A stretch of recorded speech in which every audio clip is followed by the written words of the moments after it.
The 2018 Chevrolet Traverse driven. The Chevrolet Traverse is all new for 2018, and it's a big improvement over its predecessor. It sports an all-new design inside and out, and it offers more space for up to 8 passengers and their stuff.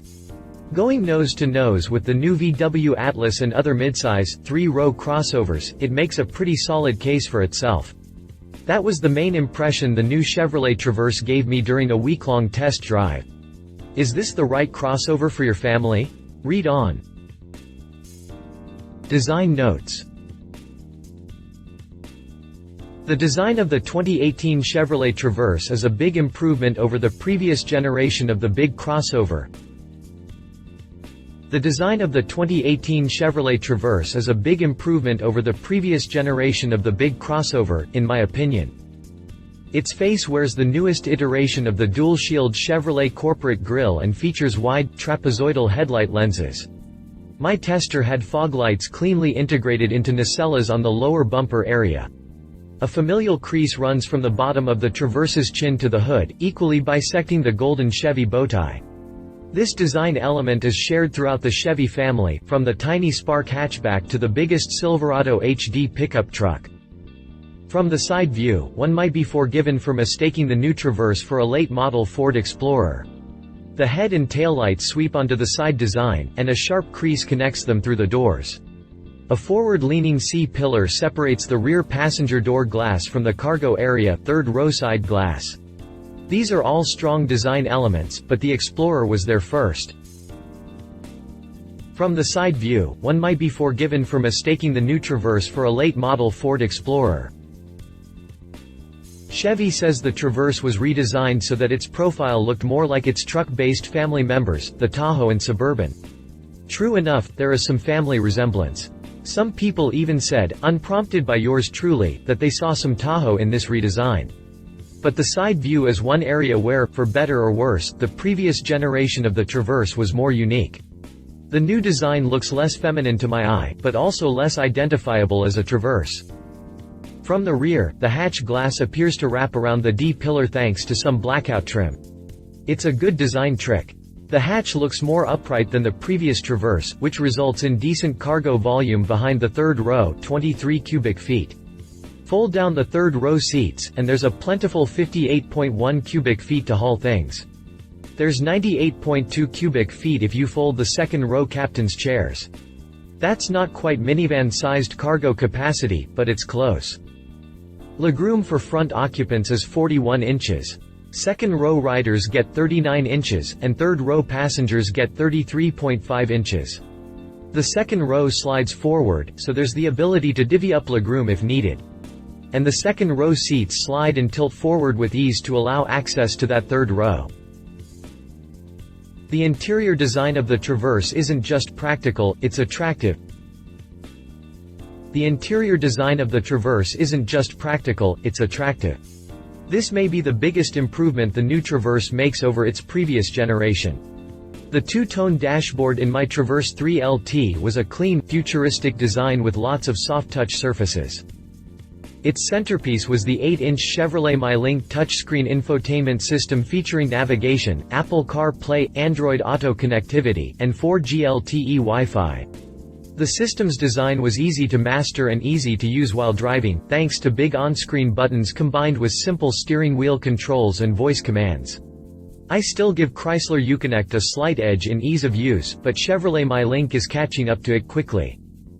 Seats were comfortable in the first and second rows for me. At 6 feet 3 inches, I was pretty cramped in the third row bench, which sat a little too low for comfort even when I moved the second row seats forward a couple of inches to make room for my knees. For young children, the third row should be fine. Drive notes.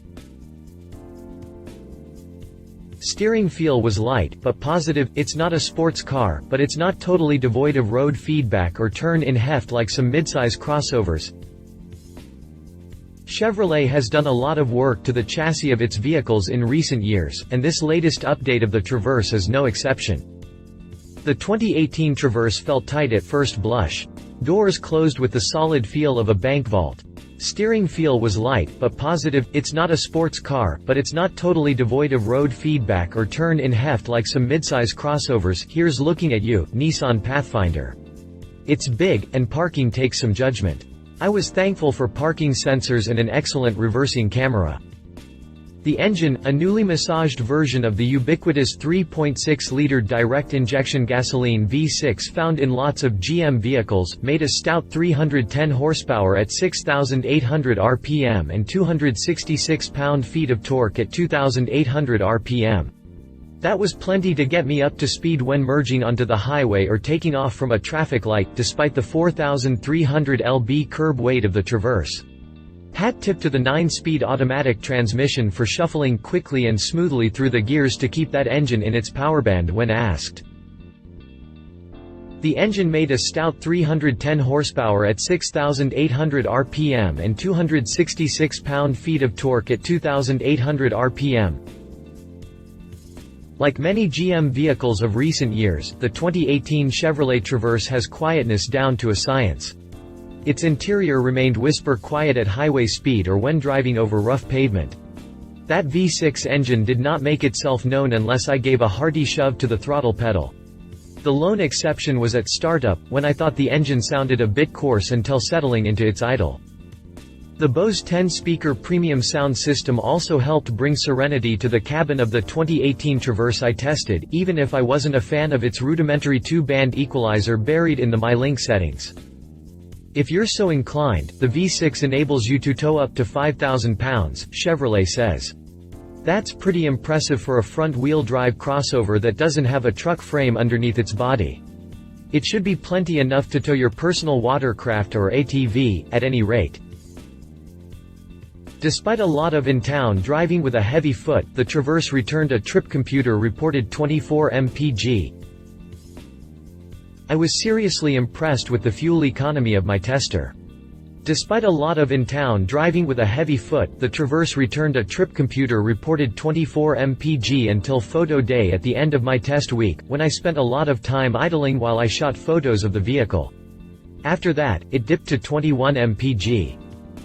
EPA rates the V6 front-wheel drive Traverse at 18 mpg city, 27 mpg highway, 21 mpg combined, so I ended the week right where those numbers said I should.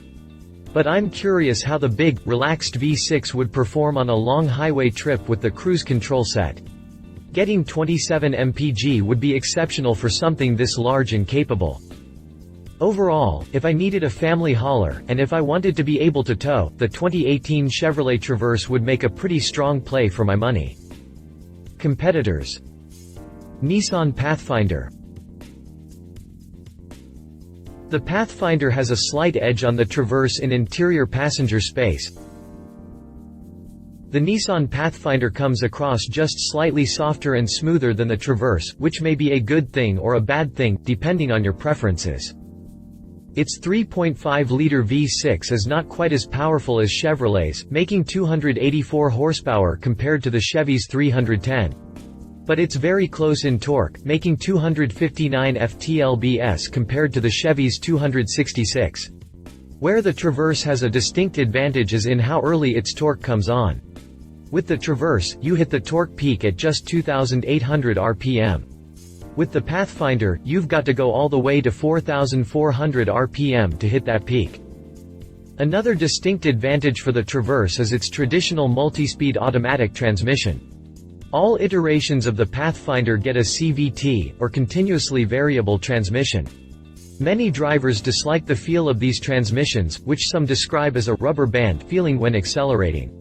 Nissan has tried to address this concern by programming fake shift points into its CVT algorithm that become noticeable when the driver boots the throttle.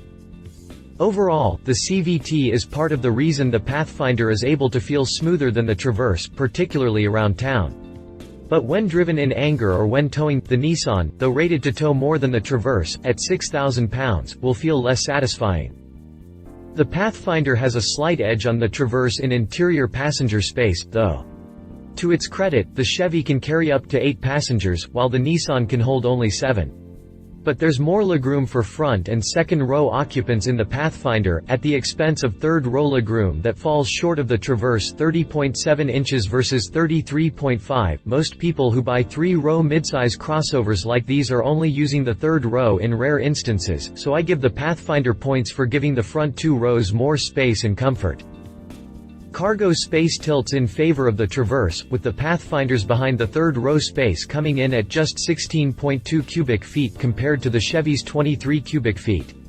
Fold the third seat, and the advantage widens for the Traverse 47.4 cubic feet versus 58.1. All seats folded, the Traverse has a cavernous 98.2 cubic feet of cargo volume compared to the Pathfinder's 79.5. Both Chevy and Nissan are known to discount heavily, particularly late in the model year. For folks who don't need maximum cargo or third row space, that may be the deciding factor. Read our full review on the 2017 Nissan Pathfinder. GMC Acadia. Chevrolet makes a stronger play for large families there. The elephant in the room. The GMC Acadia is the corporate sibling to the Chevrolet Traverse, and it was born first, coming out a model year earlier than the bowtie-wearing midsize crossover. If I might say so, the Acadia got most of the good looks. It generated far more positive reaction from complete strangers in parking lots than the Traverse did. I found it far more handsome than the Traverse. But the Acadia is not as roomy inside as the Traverse. Chevrolet makes a stronger play for large families there. Every Chevrolet Traverse comes with 3 rows. Some Acadias do not. If you never need to haul more than 5 people at a time, that might not be a big deal to you. But those who sometimes take over carpool duties for the kids' soccer team will want that third row flexibility. Also, the Acadia probably will be more expensive than the Traverse when equipped with similar options. In a way, this makes me proud of General Motors, where GMC and Chevy SUVs used to be barely distinguishable from one another. The Acadia and Traverse are their own distinct vehicles. Sure, the infotainment systems are the same, and so is the powertrain. But the design, inside and out, is quite different between the two. This is one of those times where you just have to decide which take you like best. I'd pick the GMC if I narrowed it down between these two, but you might prefer the design, and slightly cheaper price, of the Traverse.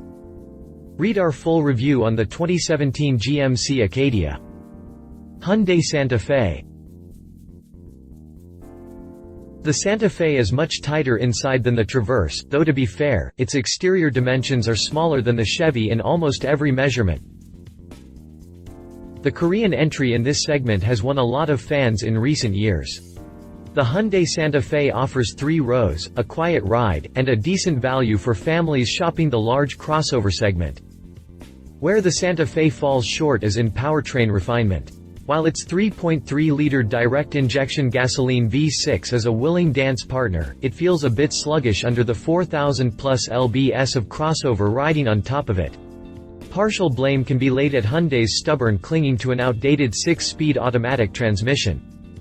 That engine and transmission also return less fuel economy than my Traverse tester, according to EPA specs. EPA rates the Santa Fe front-wheel drive model at 18 mpg city, 25 mpg highway. While the city score matches the Traverse I drove, the highway score falls 2 mpg short.